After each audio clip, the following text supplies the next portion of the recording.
Bismillahirrahmanirrahim. Assalamualaikum warahmatullahi wabarakatuh.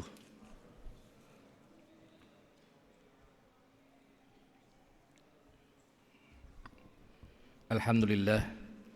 Alhamdulillahi rabbil alamin. Wabihi nasta'in. Wa ala umuri dunya waddin. Wassalatu wassalamu ala nabiyyina Muhammadin. Wa ala alihi wa sahbihi ajma'in, amma ba'du. Rabbi israhli sadri wa yassirli amri wahlul uqdatam min lisani yafqahu qawli. Allahumma alimna ma yanfa'una wa zidna ilman. Yang saya hormati pengurus DKM Masjid JGC, jamaah salat maghrib yang dirahmati oleh Allah Subhanahu wa taala, sambil menunggu waktu Isya, kita akan melanjutkan kajian kitab Kifayatul Akhir, bab tentang sunnah-sunnah bertayammum dan hal-hal yang membatalkan tayammum. Wa sunanuhu salah satu asya'a, sunnah-sunnah tayammum itu ada 3. Yang pertama adalah at-tasmiyatu, membaca bismillahirrahmanirrahim. Jadi sebelum tayammum baca bismillah dulu. Kenapa? Karena kullu amrin zibalin la yubda'u bi bismillah fa huwa aqta'u. Setiap segala sesuatu yang tidak dimulai dengan baca bismillah maka kurang berkah, ya, atau terputus, kurang berkah, kurang mendapatkan keberkahan dari Allah Subhanahu wa taala. Maka disunnahkan membaca at-tasmiyah, membaca bismillahirrahmanirrahim. Kemudian tepukan kedua tangan kita ke debu, kemudian usapkan ke wajah kita, kemudian juga tepukan lagi ke debu, kemudian usapkan lagi ke kedua tangan kita sampai dengan kedua sikut menurut mazhab Syafi'i. Selesai, hanya itu saja kalau bertayamum. Kemudian yang kedua, wa taqdimul yumna 'alal yusra, mendahulukan yang kanan daripada yang kiri. Nah, ketika sampai di tangan sebelah kanan dulu sampai dengan sikut, dia diusap sampai dengan sikut, bukan dibasuh. Kalau dibasuh tanahnya banyak, berarti debunya banyak, tapi debunya tidak banyak. Maka ketika tangan tersebut memukul atau menaruh ke debu, kemudian ditiupkan, hanya ada sedikit debu di sini, kemudian diusapkan ke tangan yang sebelah kanan dulu sampai dengan sikut, kemudian baru ke sebelah yang kiri sampai dengan sikut. Wal muwalatu, dan yang ketiga adalah terus menerus, kiasan alal wudu'i, sebagai kias, dikiaskan terhadap wudu. Jadi wudu aja mesti mualah, mesti terus menerus. Jadi ketika sudah mengusap wajahnya, maka langsung dia mengusap kedua tangannya, tangan kanan dulu, kemudian baru tangan kiri. Wa min sunanihi aidon, dan dari sunnah-sunnahnya tayamum juga takhfifut turabil ma'khuzi. Takhfifut turabi ini adalah meringankan atau mengurangi, tidak terlalu banyak debunya ini. Al ma'khuz idza kana kasiron, kalau memang debunya itu banyak. Karena yang diperintahkan itu adalah takhfif saja, maka ada hadis Nabi Muhammad SAW. Jadi ketika ambil itu debunya, tepukan yadribu, tepukan itu ke debu, kemudian ditiupkan supaya tidak terlalu tebal. Maka disunahkan takhfifut turabil ma'khus, disunahkan untuk meringankan atau mempertipis supaya tidak terlalu banyak ini debu tersebut. Ditiuplah itu debu tersebut, kemudian diusapkan ke mukanya. Jadi kalau misalnya terlalu banyak, ya belepotan nanti mukanya. Idza kana kasiron, kalau memang debunya banyak, begini debunya banyak banget, maka ditiupkan. Ditiup itu supaya apa? Supaya takhfifut turab, Takhfif itu dari kata khaffafa yukhaffifu takhfif. Diringankan, tidak ditebalkan, ditipiskan, dikurangi debunya itu, kemudian baru diusapkan ke mukanya.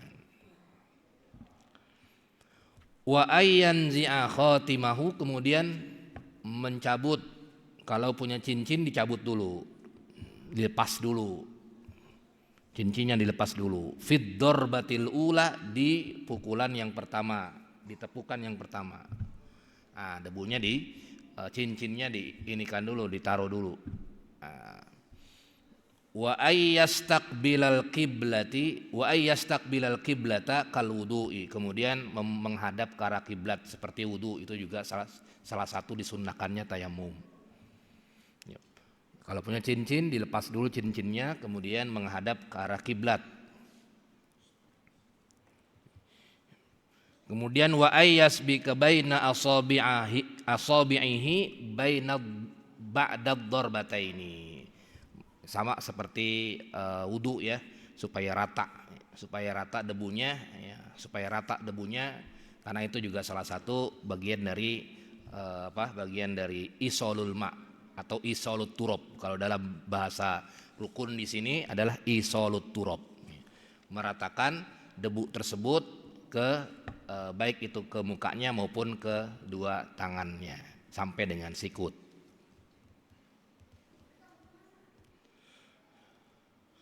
Qala fi asli raudhati, kemudian juga para ulama Syafi'iyah di Raudhatut Thalibin, terutama Imam An-Nawawi, wa yambagi istihbabus syahadatain, sayogianya salah satunya disunnahkan membaca dua kalimat syahadat ba'dat tayammumi, setelah tayamum, kal wudu'i, seperti wudu.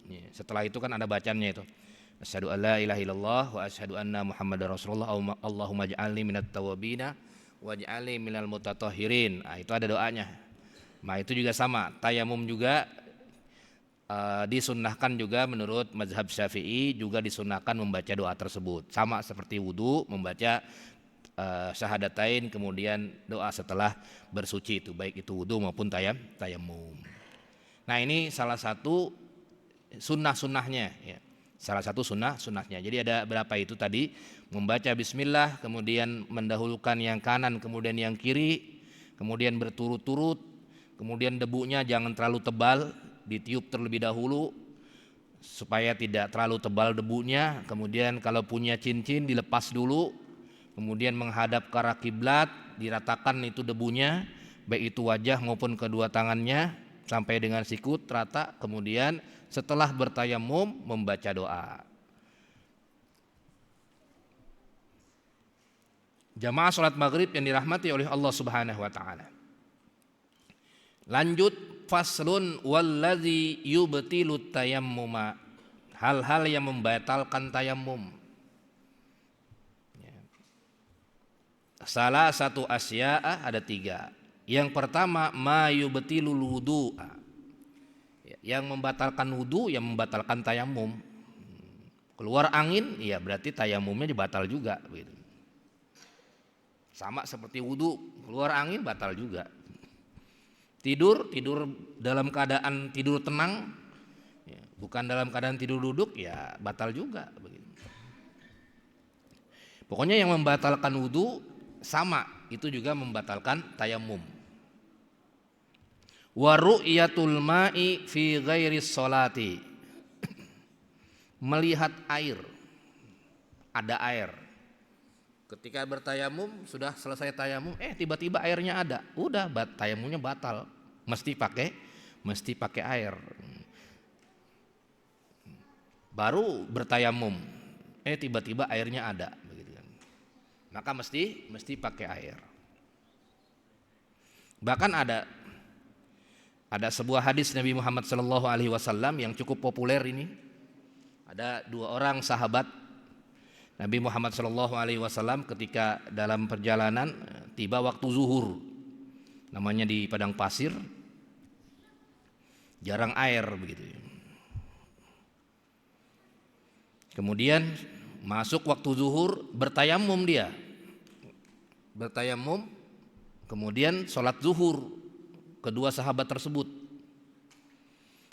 Setelah sholat zuhur, selesai sholat zuhur, assalamualaikum warahmatullahi wabarakatuh. Gitu. Setelah sholat zuhur kemudian dilihat di sebelah sana ada kampung, rupanya ada kolam, ada airnya. Waduh, ada airnya ini, nemuin air. Padahal tadi udah sholat zuhur.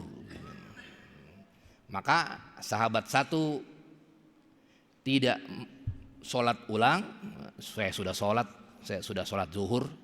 Yang satu lagi ngulang sholatnya, sholat zuhur lagi.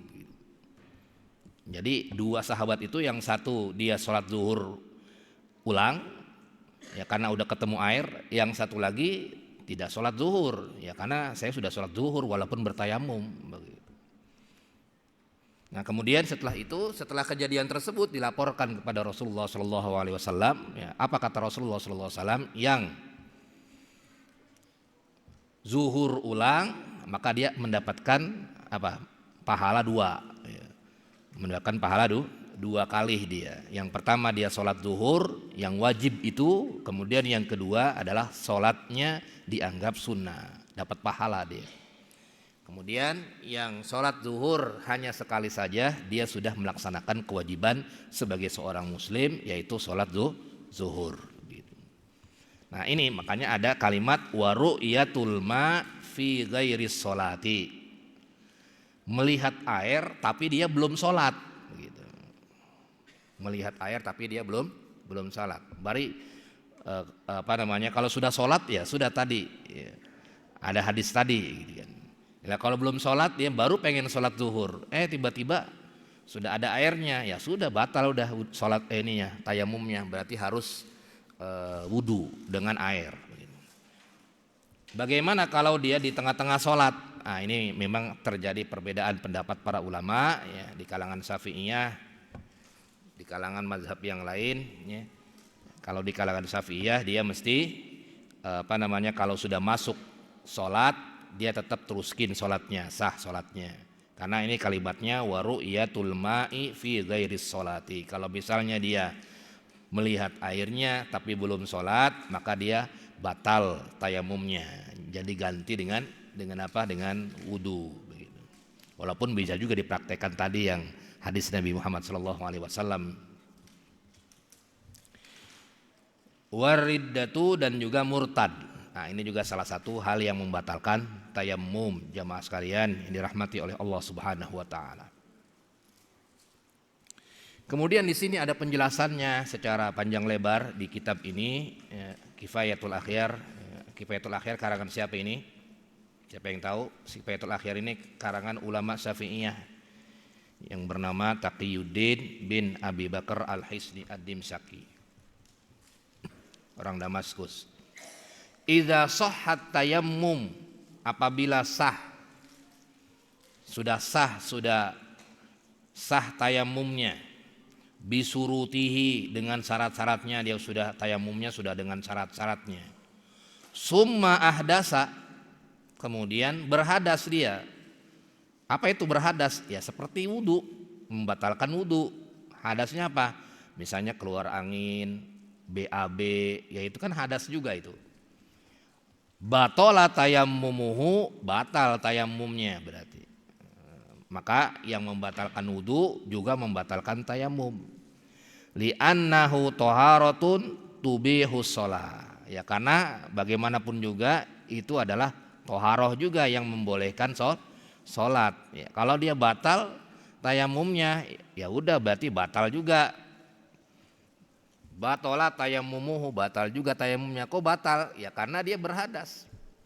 Sudah keluar angin, sama seperti tadi, ma yubtilul wudu, sesuatu yang membatalkan wudu ya sama juga membatalkan tayammum. Faya betulu bil hadasi, ya batal dia tayammumnya seperti wudu karena ada hadas itu yang keluar.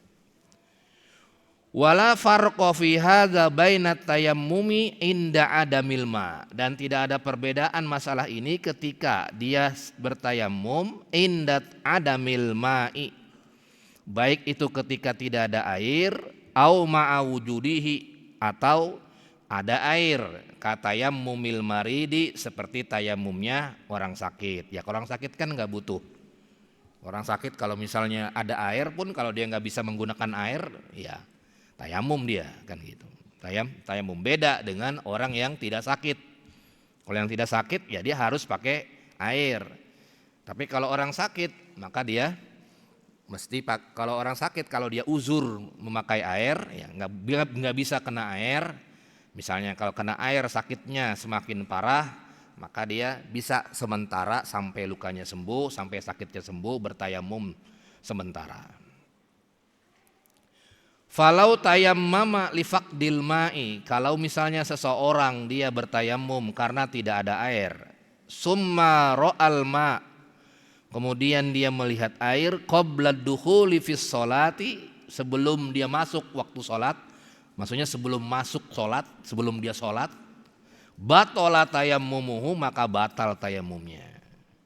Ya karena dalam mazhab Syafi'i syarat sah tayamum itu mesti waktu sholat, mesti masuk waktu sholat. Jadi kalau tayamumnya setengah 12 nggak bisa tayamum dulu. Nanti kalau udah jam 12 siang pengen tayamum sholat zuhur, baru udah masuk waktu zuhur tayamum. Bertayamum dia, ketika bertayamum tiba-tiba ngocor air, ya sudah tayamumnya batal, ganti dengan air begitu. Kenapa sebabnya? Karena ada hadis Nabi Muhammad SAW, as-sa'idut thayyibu tahurul muslim walau lam yajidil ma'a isrina sinin. Debu itu merupakan alat bersuci bagi orang muslim, walaupun 10 tahun lebih dia tidak menemukan air, ya dengan berwudu lah itu, dengan bertayamum menggunakan debu sa'idut thayyib, debu yang suci. Walau lam yajidil ma, walaupun dia tidak menemukan air, aisri sinin, berpuluh-puluh tahun, nggak apa-apa dia pakai pakai tayamum terus, ya, nggak mandi-mandi jadinya dia, nggak ada air maksudnya. Faiza wajadal ma, kalau ada air baru falyamussahu basaratahu, maka ya sudah dia dengan air lah dia bersucinya, bukan dengan debu. Berarti kalau ada air ya sudah nggak bisa bertayamum lagi. Kalau sudah orang tersebut normal ya, bukan uzur karena sakit. Kenapa sebabnya? Li'annal ma'a aslun, karena air itu merupakan asal daripada alat untuk beribadah, untuk wudu, untuk bersuci. Wat tayammumu badalun, sedangkan tayamum adalah badal, atau wat tayammuma badalun, sedangkan tayamum itu adalah badal daripada air. Ya, jadi kalau ada air ya berarti nggak bisa tayamum. Kalau nggak ada air baru tayamum. Fa asbaha ru'yatal ma'i fi asna'it tayammumi, maka kalau misalnya dia melihat air di tengah-tengah tayamum, artinya sudah bertayamum, dia melihat air, fa innahu yubtiluhu, maka dia membatalkan tayamum. Kenapa sebabnya?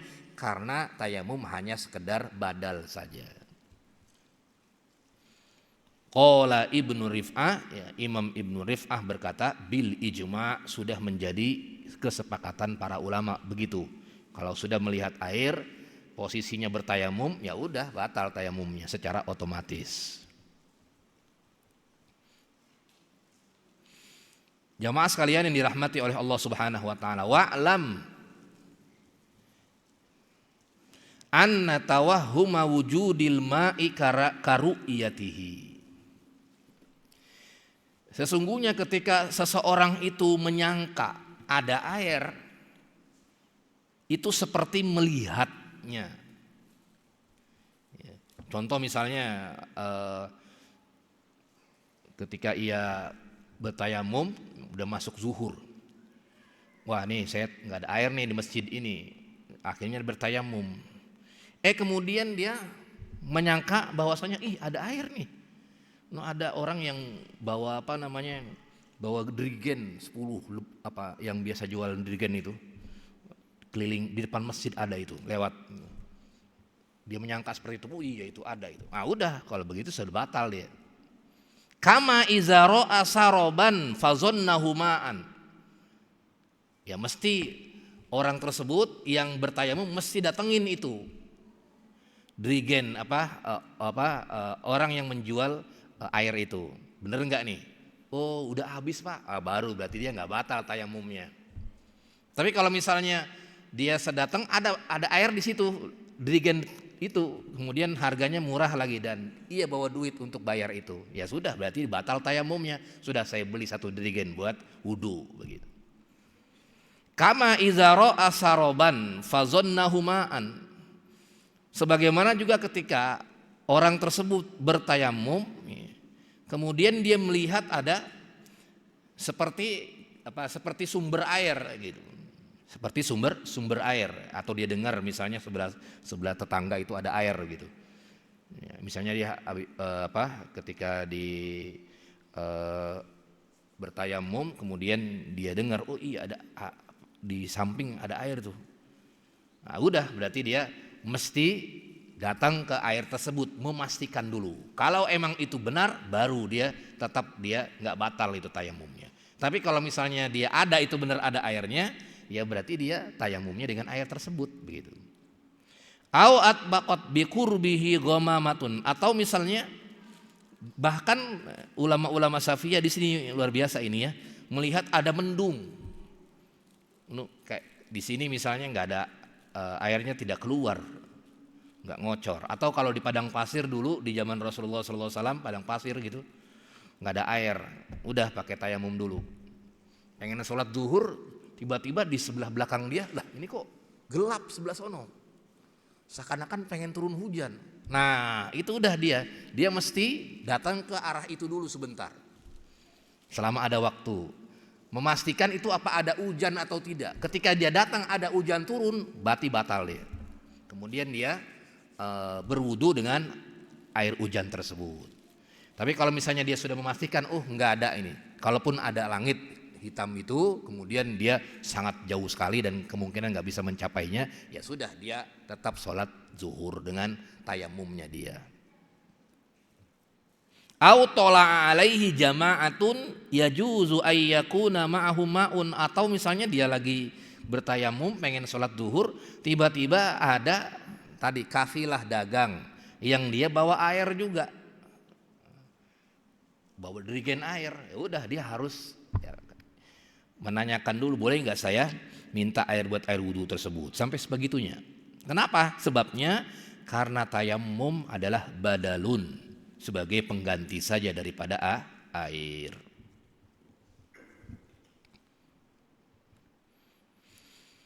Jamaah sekalian yang dirahmati oleh Allah Subhanahu wa taala, wa hadza kulluhu idza lam yuqarin alma ma yamna'ul qudrah ala istimalihi.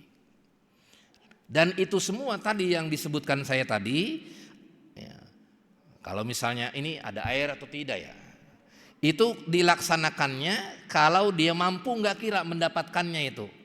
Fa in kana hunaka ma yamna'u istimaluhu kama idza ra'a ma'an wa huwa muhtajun ilaihi li'atsin. Seperti misalnya ketika ia melihat air tapi itu airnya dibutuhkan. Buat apa ini airnya dibutuhkan? Buat minum misalnya. Ada tuh air sedigan ini nemu yang jualan, tapi ini buat minum warga depan itu. Ya sudah, berarti dia nggak jadi. Berarti tetap dia bertayamum begitu. Tetap dia bertayamum dia. Au kana dunal ma hailun min sab'in au aduwin, atau tadi ada air tapi ya, susah untuk mendapatkannya, misalnya ada hewan buas, takut ada hewan buas di sana masuk hutan turun hutan, udahlah kayak yang seperti itu, maka dia tidak perlu mencari-cari sampai sebegitunya. Ya udah berarti dia tinggal terusin aja itu sholatnya. Fala ya betulu tayammumuhu, maka tidak batal tayamumnya. Yang model begitu. Li'anna hadhil asbab, karena sebab-sebab itu la tamna'u sihhatat tayammum, tidak bisa mencegah kesahannya tayammum.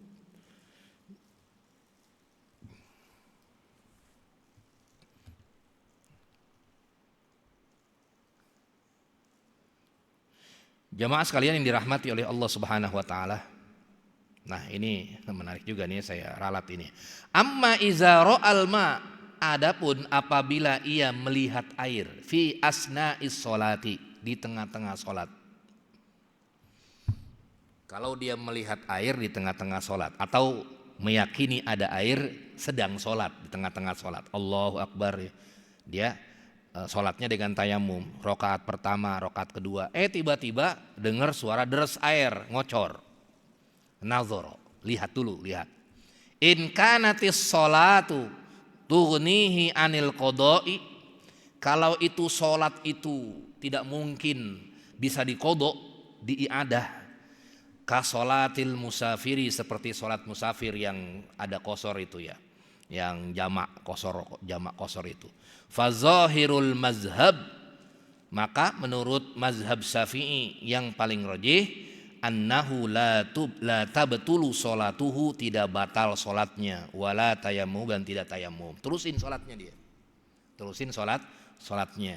Kenapa? Karena dia sedang menjamak zuhur dan asar, begitu. Seperti sholatnya musafir, tidak ada qadha lagi di situ kan. Li'annahu mutayammimum dakhala fi sholatin la yu'iduha, karena dia posisinya dia bertayamum kemudian masuk ke sholat yang tidak mungkin diiadah. Kok nggak mungkin diiadah? Iya, kan habis sholat dohor langsung sholat asar. Kalau jamak kan begitu, jamak qosor, jamak digabung itu. Habis sholat dohor kan nggak ada jeda, langsung sholat asar. Maka ketika begitu, maka dia tidak ada, artinya terus lanjutkan terus walaupun dia ngocor air, tapi dalam keadaan musafir. Fa asbaha ma law ra'ahu ba'dal faraghi minha, maka dia seakan-akan seperti orang yang melihat air setelah selesai sholat. Aman kan gitu. Dia sudah tayamum, sudah sholat zuhur 4 rakaat, assalamualaikum warahmatullah, ada air, udah aman, sah sholatnya. Kecuali kalau pengen ikutin hadis yang tadi, saya sholat lagi, berarti hanya sholat mendapat pahala saja, begitu. Tapi kalau di tengah-tengah sholat, tidak dalam kasus ini, tidak dalam kasus yang sholatnya musafir itu, sholat jamak qosor, zuhur misalnya, sholat zuhur, kan dia bisa iadah lagi. Misalnya setelah dia selesai masuk rakaat pertama, rakaat kedua ngocor air, maka secara otomatis dia batal sholatnya. Ini menurut mazhab Syafi'i ya, beda kalau kita mengkaji mazhab yang lain. Walaupun di tengah-tengah sholat, kalau dia nemu air maka tetap batal sholatnya, ngambil air wudhu dulu, kecuali kalau waktunya sudah habis. Wa in kanatis sholatu, nah ini teksnya, wa in kanatis sholatu la tughnihi anil qodoi, ya, kalau misalnya sholat yang tidak mungkin diiadah ulang, tidak mungkin diqadha diiadah ulang, ka sholatil hadir, seperti sholat enggak dalam keadaan musafir, batolat tayammumu, maka batal tayamumnya, berarti wajib diiadah ulang. Jadi ya udah batal sholatnya, sama seperti orang ketika sholat keluar angin gitu. Kan kalau sholat keluar angin masa ditulisin lagi? Udah 2 rakaat sholat zuhur, Allahu Akbar, kemudian keluar angin, kira-kira terusin apa enggak? Kan enggak diterusin. Kenapa? Karena sudah batal sholatnya. Sama seperti itu kalau dia ada ngocor air, kan kalau dalam tayamum yang membatalkan tayamum apa? Ada air. Nah ini airnya ada, ya sudah batal tayamumnya. Ya berarti sama seperti dia keluar angin, batal tayamumnya, ambil air dulu kemudian sholat lagi, begitu. Nah ini yang dikomentari oleh para ulama, jamaah sekalian yang dirahmati oleh Allah Subhanahu wa ta'ala.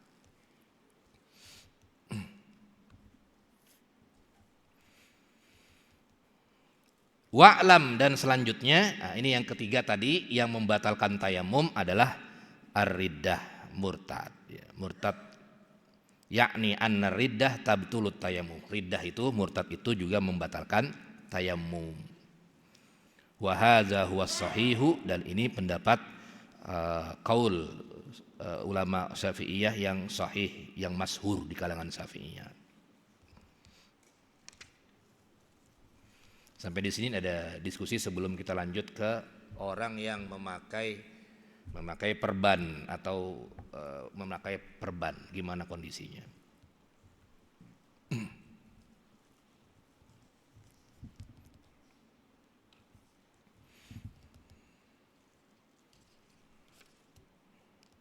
Jarang ya kita bertayamum ya, kita mah banyak air ya, di Indonesia banyak air ya.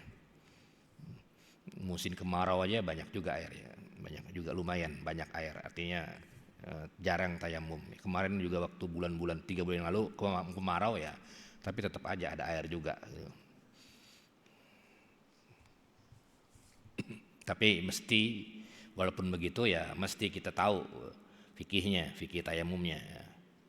Ya, bisa jadi kita dalam keadaan sakit kan gitu, nggak bisa ngapa-ngapain kan, bingung kita mau ke air nggak bisa, diem mau jalan nggak bisa, nah itu kan kayak begitu bisa juga bertayamum.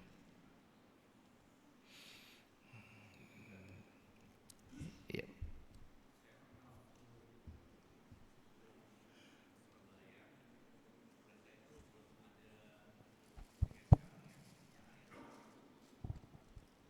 Air di kereta itu yang ya kelas ekonomi lah, itu terkadang suka habis. Nah pada saat itu kita mau sholat, air nggak ada.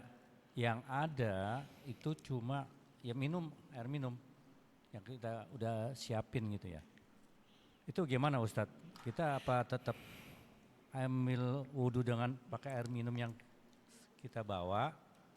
Kan ada air ya masalahnya. Tapi air itu nggak ada, mati. Udah yang jelas udah nggak ada air di kereta itu. Tahun 90-an kalau nggak salah itu Ustadz. Nah kalau sekarang kan udah ada. Itu bagaimana Ustadz? Jadi saya pada saat itu saya bertayamum. Itu bagaimana menurut Ustadz ya? Makasih. Assalamualaikum. Waalaikumsalam warahmatullahi wabarakatuh. Sholat di kereta gitu ya, kebetulan keretanya itu kalau sekarang sih mungkin keretanya udah banyak banget air ya, udah banyak banget air, tapi kereta yang kadang-kadang nggak cukup airnya. Kalau kereta-kereta yang mungkin ekonomi banyak orang gitu, hanya cukup buat BAB dan BAK saja gitu ya. Nah kemudian ada beberapa pilihan di sini, ada beberapa pilihan. Yang pertama adalah apakah air di situ ada, baik itu air yang dibeli di situ, kan ada tuh air aqua, cukup nggak itu kira-kira air aqua buat berwudu. Kalau memang itu air aqua itu cukup untuk berwudu ya bisa juga dengan menggunakan air yang di botol itu, di botol misalnya kita beli dua botol ya, bisa begitu. Atau kalau memang itu tidak cukup misalnya ya bisa juga dengan bertayamum. Cuman kalau bertayamum itu kalau di kereta itu memang kalau dalam mazhab Syafi'i tidak bisa di situ karena mesti kelihatan debunya. Jadi memang ya salah satunya opsinya itu beli air buat berwudu di situ. Kalau memang itu nggak bisa beli air karena buat minum, ya sudah dia sholat lihurmatil wakti, sholat untuk menghormati waktu saja, yang nggak ada air, kemudian nggak ada tayamum, nggak ada debu di situ. Memang ada debu di situ di kereta, kecuali kalau kita pengen mengalih atau berpindah ke mazhab yang lain, tinggal teplok aja tuh di bangku truk gitu kan, atau di kaca truk. Tapi kalau ngaji mazhab Syafi'i tidak bisa begitu gitu. Dia mesti kelihatan debunya yang ada di depan itu, di depan halaman. Tapi kalau di sini-sini nggak bisa. Jadi ya udah dia nanti ketika sampai di stasiun qodho sholatnya. Itu kalau tuntunan mazhab Syafi'i begitu. Jadi nanti sampai di stasiun Jakarta aja Gambir, tadi saya meninggalin sholat apa ini? Ya sudah dia sholatnya qodho. Misalnya apa nih, sholat zuhur, saya sholat zuhur nawaitu usolli fardhu zuhri arba rakaatin qodhoan gitu ya. Qodho. Kenapa? Karena dia ketika di kereta dia ingin sholat sulit, makanya ada istilah sholat dihurmatil waktu. Itu memang ada penjelasan detailnya. Kenapa? Mau air nggak ada, mau debu nggak ada gitu kan. Itu kalau dalam mazhab Syafi'i. Tapi kalau kita kalau saya pribadi sih kalau di kereta tetap saya menggunakan di depan itu ya, apa namanya, di kursi bisa, kursi atau di tembok-tembok juga bisa itu. Jadi situ bisa begitu. Jadi pilihannya beberapa pilihan itu ya, beberapa pilihan. Jadi dia mengambil atau membeli air aqua itu ada beberapa, kan ada tuh ininya apa namanya, tempat apa namanya, mungkin kalau ekonomi susah ya, nggak ada air kalau ekonomi ya. Kalau di bisnis itu ada tempat apa tuh, tempat beli air itu bisa di situ. Atau kalau memang nggak ada air sama sekali ya sudah dia bertayamum. Tapi kalau di kereta itu nggak bisa bertayamum di kereta kalau kita menggunakan mazhab Syafi'i karena tanahnya, turobnya tidak terlihat begitu. Itu paham ya? Nanti sholatnya kapan sholatnya? Jadi pas waktu itu sholatnya lihurmatil waktu, sholat hormat waktu saja. Dia nggak bertayamum, dia nggak berwudu karena mau wudu air nggak ada, mau tayamum nggak ada debu juga. Kapan sholatnya? Nanti setelah dia turun dari Gambir, sholat qodho. Tapi itu ijtihadnya ya, ijtihadnya Syafi'i. Tapi kalau saya tetap sholat di kereta dengan tayamum di depan itu ya. Di depan apa? Pakai bangku-bangku itu bisa. Ya. Satu lagi, di Jakarta itu kan sering, maksudnya kemacetannya yang luar biasa ya Ustadz ya. Nah pada saat kita pulang kerja, misalnya jam kebetulan asarnya setengah empat kurang, kita udah pulang jam 3, naik bus. Kemudian dalam perjalanan tuh macet, misalnya ada kecelakaan atau apa, dan nggak bisa Naik mobil pribadi atau naik mobil apa? Naik mobil pribadi ya, apa? naik mobil angkot lah mama, atau misalnya bis. Nah di perjalanan tuh akhirnya masuk waktu maghrib. Nah kita kan belum sempat sholat asar. Gimana sholatnya gitu ya? Iya itu gimana Ustadz tuh? Jadi cara apa? Kalau saya pribadi pentingin sholat dulu. Kalau naik motor mampir ke masjid atau musola dulu gitu. Misalnya nih keluar jam 3 dia, keluar dari kantor. Belum asar dia udah keluar dari kantornya, keluar dari pabriknya. Kemudian macet gitu kan. Macet. Nah, kemudian dia naik motor enak gitu kan. Ketika asar, ya lihat musola mampir di situ sholat gitu. Nah, kecuali kasusnya kalau dia naik mobil umum kemudian nggak bisa turun. Contoh di tol. Nah, itu baru kasusnya beda. Misalnya nih dia dari Bekasi naik mobil bus. Naik mobil bus tuh dari Bekasi. Pengen kemana Depok. Lewat tol tuh, macet total. Nah, dia berangkat jam 2:30 macet begitu kan. Sampai 5:30 itu macet di tol-tol begitu. Mau turunnya di tol, nggak mungkin kan turun di tol. Bagaimana caranya? Ya udah itu opsinya di situ, sholat di kendaraan bisa, tapi dengan cara bukan dengan mazhab Syafi'i, yaitu bertayamum di depan bangku itu. Atau kalau dalam mazhab Syafi'i dia sholat lihurmatil waktu, sholat aja dia, tapi enggak dengan wudu dan enggak tayamum, begitu aja. Sholatnya sah enggak? Tetaplah tidak sah. Nanti ketika sampai di mana? Sampai di Depoknya sudah maghrib, baru dia mengkodok sholat yang tertinggal tadi karena dia berada di kendaraan, nyari air nggak bisa, nyari debu juga nggak ada di bis, begitu. Sholatlah dia sholat kodok, begitu maksudnya. Itu salah satu opsi juga ya. Atau ya kalau naik motor ya tinggal mampir di masjid, musola, apa kalau naik mobil pribadi turun tol bisa juga gitu ya. Jadi memang tergantung ini kita. Tapi itu yang kasus yang tadi itu bisa. Kalau dia naik kendaraan umum, itu kan nggak mungkin dia turun, Pak saya turun di tol Pak, gitu. Mau nyari musola dulu, ya di tol juga nggak ada musola ya kecuali di rest area, gitu. Ya sudah dia berarti ninggalin sholat itu, atau dia sholat di kendaraan tersebut, ya. Sholat di kendaraan, kalau sholat di kendaraan bisa aja kapan bisa gayanya apa saja kan, kalau dia sholat di kendaraan itu ya, sholat di kendaraan itu bisa sambil duduk, bisa nggak menghadap kiblat dan lain sebagainya. Gitu. Wallahu a'lam bishawab. Ada lagi jemaah sekalian?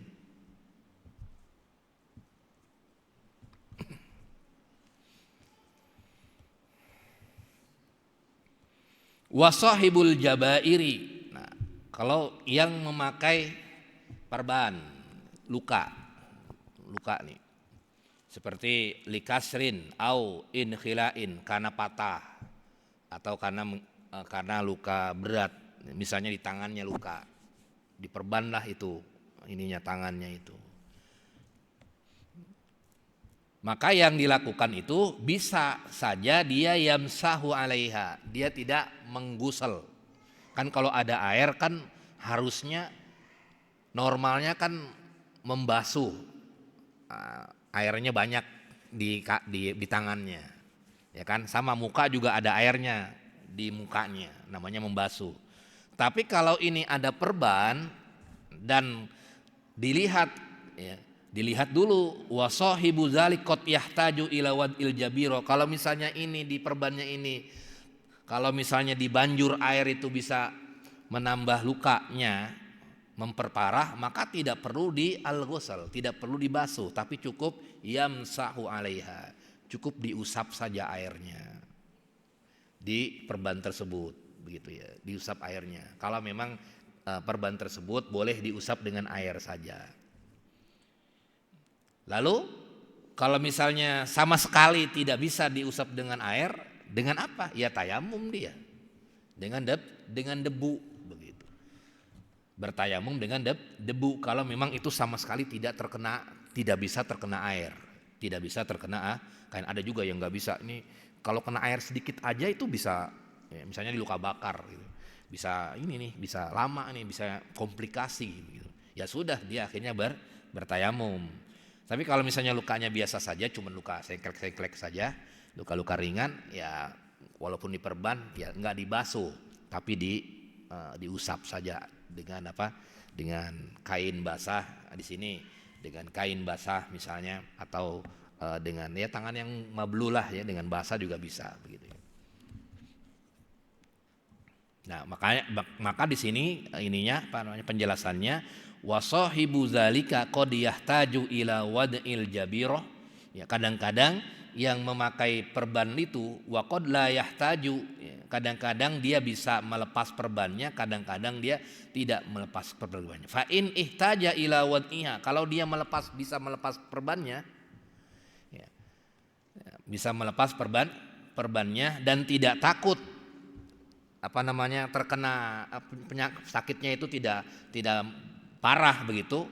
Nah, kalau misalnya tidak parah begini, ya sudah, berarti dia wajaban naz'u, maka berarti wajib hukumnya membuka perban tersebut. Jadi perban itu ya kalau lagi wudu dibuka, kemudian dipasang lagi, bisa seperti itu. Kalau memang nggak ngaruh dengan luka, maka wajaban naz'u, maka wajib hukumnya mencabut atau melepaskan perban tersebut, wa ghasalal sahih, dan membasuh yang anggota yang tidak luka begitu ya. Tapi kalau misalnya dia tadi ya, kalau misalnya dia itu tidak bisa dicabut atau dilepas itu perbannya, maka cukup di al-mashu saja, cukup usap saja dengan air. Tidak perlu dibuka. Atau kalau memang tidak bisa dengan air diusap, karena memang tidak bisa sama sekali dengan air karena takut lukanya itu, bisa juga dengan debu atau dengan tayammum. Itu mungkin nanti diteruskan kembali di pertemuan yang akan datang terkait dengan sahibul jabirah, orang yang terkena luka, bagaimana cara bertayamum dan cara wudunya. Baik jemaah sekalian, kalau tidak ada diskusi kita tutup dengan membaca doa kafaratul majlis. Subhanakallahumma bika asyhadu an la ilaha illa anta astaghfiruka wa atubu ilaik. Assalamualaikum warahmatullahi wabarakatuh.